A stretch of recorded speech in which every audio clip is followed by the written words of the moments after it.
Welcome to the Joyosity Podcast. I'm so glad that you are joining us. Whether you're a seasoned leader or just starting out, Joyosity is the community for you. So if you're new to Joyosity and the podcast and the live, we base our work on these three bedrock beliefs. One, true leadership requires more than just surface level strategies. It requires a profound commitment to everything that makes us human. Two, we use genuine curiosity so we can understand the complex people that we work with and create a positive culture because those complex people are all we got. And three, joy is the heartbeat of a healthy leader and a healthy organization. So we are putting joy and fun and play right in the center of all of our work. And every week we bring you dynamic conversations with experts and leaders and sharing more than just a couple tips, but really the things that help you because it's based on hard-won wisdom, real-life experience, and leading research. I'm your host, Jen Whitmer. I'm an international speaker, a leadership consultant, and all-around joy bringer. And I'm hosting you and guiding you along the way. So together we get to move from ideas to action because this world is changing fast. And I want to equip you with things that you're like, oh, I can use this right now, or that, oh gosh, gasp and gut punch, that deep insight that will transform your life and your leadership. So get yourself ready, get your multiple beverages. I always have a few hanging around. Get your speakers ready because today we are diving into values. And I know that values can sometimes be like, really? What are we talking about here? But I promise you, values will transform what you do and how you create trust and how you feel whole in your life. So, a couple months ago, my daughters and I felt stranded. I mean, we weren't totally stranded, but that's what it felt like. We were at home and our flight to New York had changed. And so we'd had this flight and it got delayed from like noon to 5 or something. And then which meant we were going to miss really this day in New York because getting there at 2 p.m. versus getting there at 11:30 p.m. is a very different proposition. So we were kind of stranded at home. And then they canceled our flight.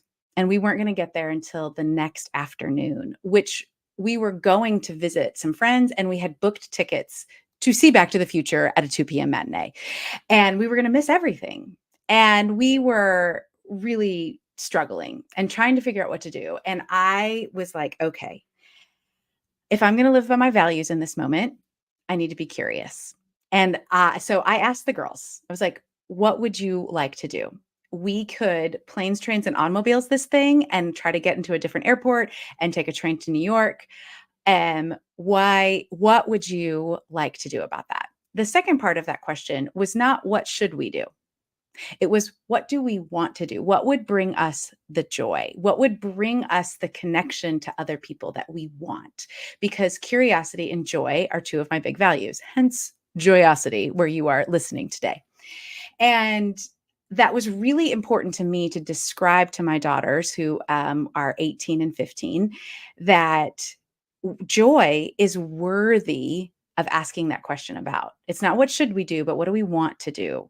And that allowed us to decide, okay, that's what we're going to do. We are going to planes, trains, and automobiles. So we literally got off the phone with the airline and put our bags were actually already in the car, and walked out to the car, drove to the airport, and in 45 minutes had gotten to the airport, parked, gotten through security, got on the new flight because we couldn't book it from the airline. We had to book it at the gate or at the ticket counter. Booked it, got through security, and we're standing at the gate. Now, if you've ever traveled with anyone, you know that that kind of rushing can create all kinds of angst. And I have one of my kiddos who particularly is prone to that level of angst. And I have another kiddo who isn't prone to urgency. She is prone to relaxing. If we hadn't have pre-decided that this was going to bring us joy, there would have been a lot of angst and lack of urgency, shall I say. And living by our values in that moment made the experience better.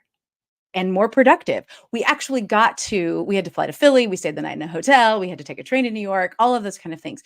We actually got there on Sunday morning, the same time that we would have driven, or not driven, we would have taken the train from Brooklyn into get into Manhattan. So we were just as productive. It just was a different workaround that we weren't planning on. And I tell you that story because your values will change your behavior, even if you don't know what your values are. We often go through life not recognizing that we have values, that our values shape the way we interact with the world. And when I talk about our joyosity model, the way that we break down living and flourishing and living in joyosity, that positive culture by honoring the complex people that we are, values is a key piece of that. So if you are just listening on the podcast and you're not watching the video, I want you to imagine a Venn diagram of 3 circles. And each of those 3 circles also has 3 parts to them. So I know that's kind of a confusing model, but I just want you to think about it like that, a Venn diagram. And the top of the joyosity model is about exploring who we are as people. And when I break down exploring to who we are as people, it breaks into 3 really important categories. One is personality. Your personality is the way that you see the world. It's the way that you see the world that you don't actually have a lot of control over. Most experts and the research that I've done for the Joyosity book, and when I have trained and certified as an Enneagram specialist, your personality is what you're born with, and it's the way that you see the world. It's the lens through which you see the world.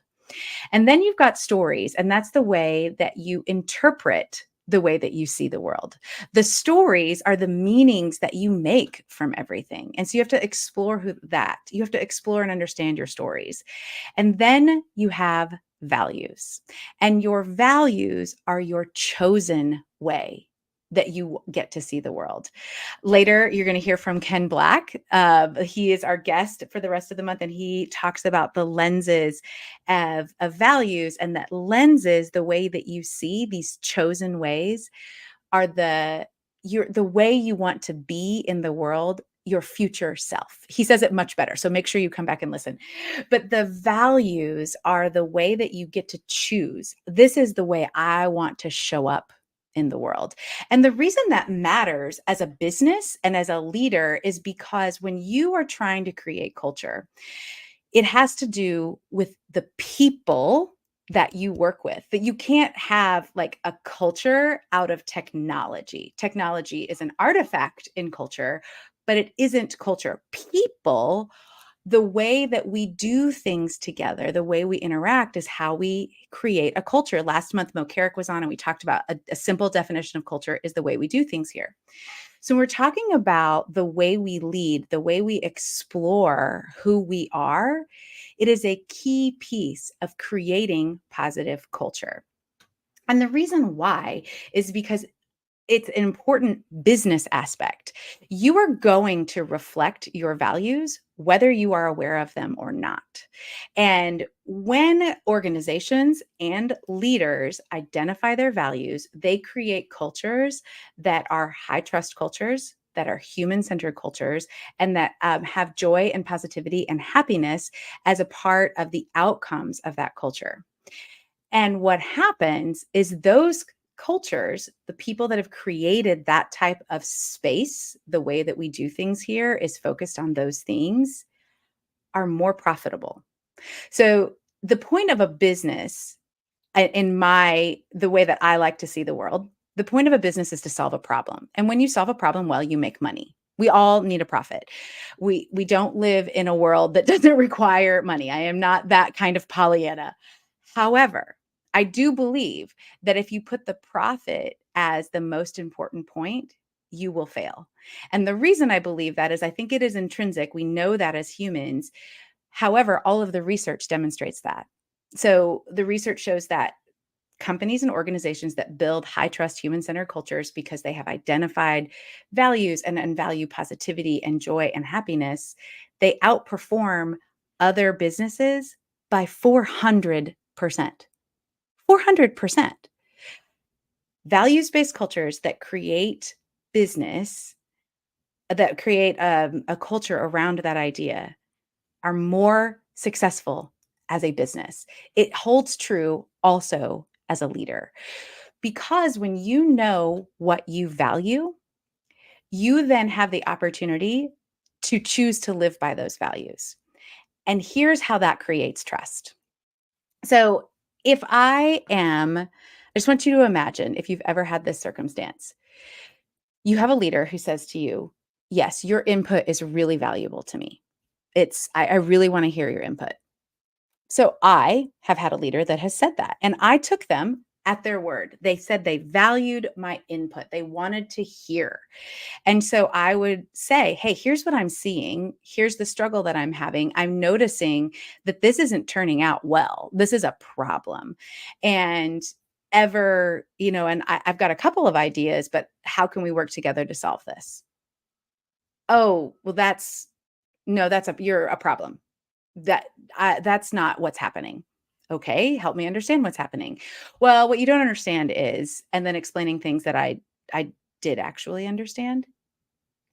And over time, I began to realize that although this leader said that they wanted my input, that with their out loud words and even written down sometimes said that they wanted to hear. When that came back in reviews, in conversations, in emails back and forth, or even types of presentations, that wasn't actually what happened. Their actions did not align with what they stated. Now, I just want you to imagine for a moment, how much trust did I have in that leader? Yeah, not a lot. Trust was consistently broken because the stated, "Here is the way I want to be," did not match their actions. And when you have that situation, I define that as the explicit culture, which is what I am saying that we do, does not align with the implicit culture, which is actually what I do. And if you say that I value this, but I don't do anything with my actions to support that value, you break trust. And when we say that people leave bad bosses and you've got high turnover and your top talent is leaving, I would dollars to donuts bet you that it is because someone in your organization is not aligned, has not aligned their actions to their words, that they are not actually living by their values. That's going to break trust over time.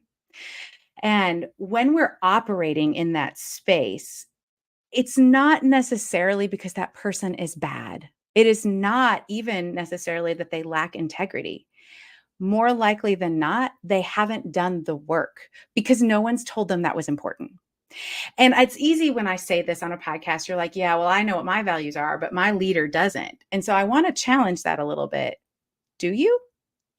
When's the last time you sat down and really defined your values?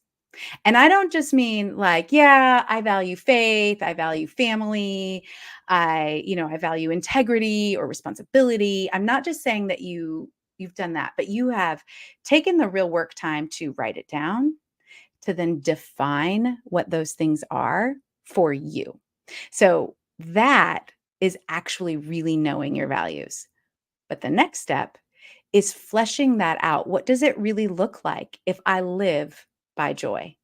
What does it really look like if I live with curiosity? What are the behaviors that I demonstrate that demonstrate I am truly living by those things? When you do that as a leader, people want to follow you. You have to know where you want to go. If you are a leader inside an organization, your company's vision and mission and tasks and goals are really important. That's hopefully aligned with who you are as a person. You want to go in that direction. But you as an individual are the person who is leading. People can rally behind an idea for only so long. If their manager or their boss or their leader doesn't actually do and live by the way they say they want to. If you live by the way you say your values are, if you align your values to your behavior, people will follow you. And I don't just mean they'll do what you say and they'll get the work done that you've asked them to get done. I mean, they will follow you. They will engage. You will have an inspired employee, not just an engaged employee. And that saves you time and money because not only is it more joyful if somebody's like, "Yeah, let's go. Let's do this thing." And they're excited about it and they put their discretionary effort into the company's work and goals. They also are by definition about 80% more productive than an actively disengaged employee. Somebody who's like, this ain't it. I don't want to do it like this. 80%. That's huge. And when people want to follow you, that's what you create. But you can't do that until you have clearly defined your values. And as I said, again, values are the lenses that you choose to see the world through. So, as another business example, I laid down thousands of dollars with Disney to go on a cruise, which is something I said I would absolutely never do. I'm never going on a cruise. So I get motion sickness very easily, even though I don't mind being on the water. I actually love being on the water. My grandparents were on a lake when I grew up. I still get really motion sickness. So I was really scared of that. I was also scared because of kind of the floating petri dish concept. I just thought it was kind of gross. We're all together in this one space and it never gets cleaned and like I just felt so like icky. And I was like, I'm never going on a cruise. I'm never doing it. My husband has always wanted to go on a cruise. And he was like, please, please, please. And I was like, oh, it just feels so I just had all of these issues with it. So one January, I was with a coaching group doing some work at Disney, and we had people come in and they talked about their business values and how they operate the parks, their their production companies, their cruises, everything operates based on their 5 values. And they rank them first, the number one value of Disney. I just want you to guess. Like, I want you to think about what do you think the number one value of Disney is? It could be very easy to think that it's show, which is one of their values. It's actually safety. Their number one value is safety. And my friend Erica is always like, it is not in Disney's best interest to kill me. So, like, if their number one value is safety, and they told us, here's how we operate that in their, even in their design thinking places and the way, if safety is the number one value, maybe I could go and spend some money with them on a cruise that wouldn't be a floating petri dish. So we did. We had an amazing time.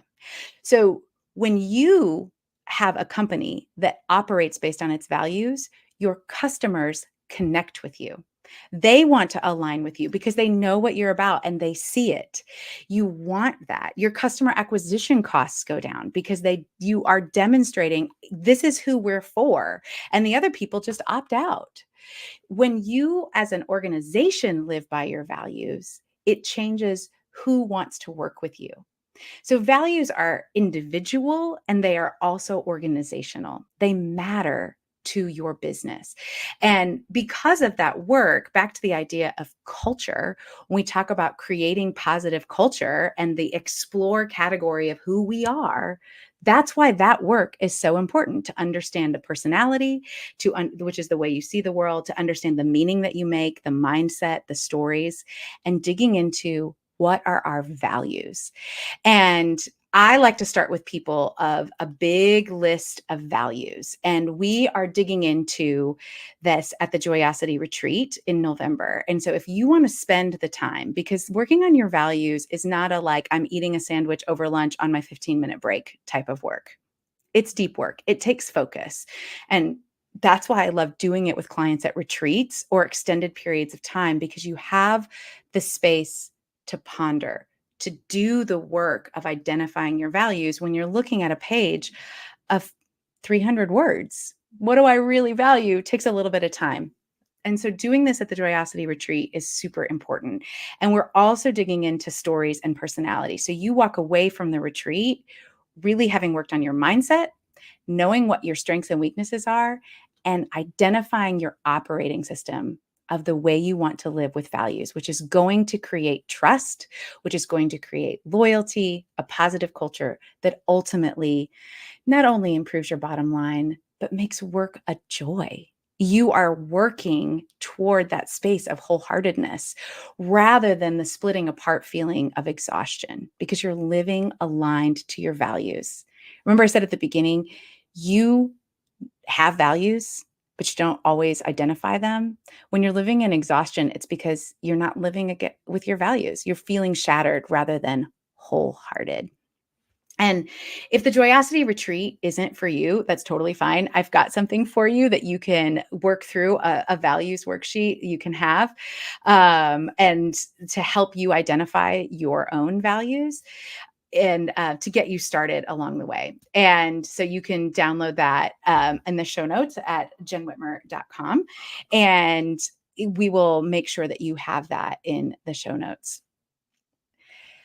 You have values. If you don't identify them, you're going to fall into all kinds of problems. You'll trip into places that you'll wonder, how did I get here? Why am I even doing this? You will be shaped into a place that isn't the person that you want to be. And if you don't identify your values, you're going to consistently break trust, which is going to harm your leadership and harm your organization and your team. And ultimately, it hurts you. I don't want that for you. When you identify your values as clear as possible. So, for example, my 5 values are joy, connection, curiosity, flourishing, and valor. And did I say all of them? Joy, connection, curiosity, connection. No, joy. If you ever wondered, joy, connection, curiosity, flourishing, and valor. Yes, I said all 5. And I have very specific definitions for those. That guides me in a way that let me say to my girls, if I'm going to live by curiosity, I'm going to ask you. I'm going to ask questions. If I'm going to live by joy, what do we actually want to do? What brings us the things that bring us joy? And actually, there was a bit of valor there to be the vulnerable leader of teenagers, to say, you have options here. I'm not the only one who's going to make decisions. A strength of spirit that in the face of uncertainty moved us to action, that got us in the car, that sped off to got us to the ticket line and through security and at the gate in 45 minutes. When you live by your values, you create a space where people can trust you. They know where you're going and they will follow you. You increase your productivity. You create higher employee engagement. It is a powerful place for you to be. Powerful place for you to be. So the Joyosity Retreat is a great place if you want to come and explore that for you as a leader. And if that isn't for you, that's not for everybody, I would love to help you just identify your values. And so please let me know if that's something that you would like. Happy to get that for you. And it's in the show notes. And if we're going to create joy at work, we have to know what we value. That's what brings us the connection to others and to the things that we want, our favorite versions of ourselves that we're working toward. Next week, Ken Black will be here. He is an amazing leader, design thinker. He worked at Nike for years. He has amazing wisdom to share with you around the idea of values and lenses. So make sure that you come back next week to join us with Ken Black. And as always, I am so glad that you were here with us today. So let me put my coach hat on for just a moment. Don't just leave this here. Take a moment. What did you learn? What's your next tiny action step? Share this episode with someone and tell them what you're going to do. Check the show notes for all the links and connect with us on LinkedIn and all the other socials, or just, drop me an email at Jen with 2 N's at jenwhitmer.com. We want to keep this conversation going with you. I know your earballs have a lot coming at them, so thank you for listening to the Joyosity podcast and being a part of our community. Please take a moment to rate and subscribe. It helps more people join us in the movement to create positive culture with complex people. So work is a joy, people are whole, and organizations flourish. Can't wait for you to join us next week.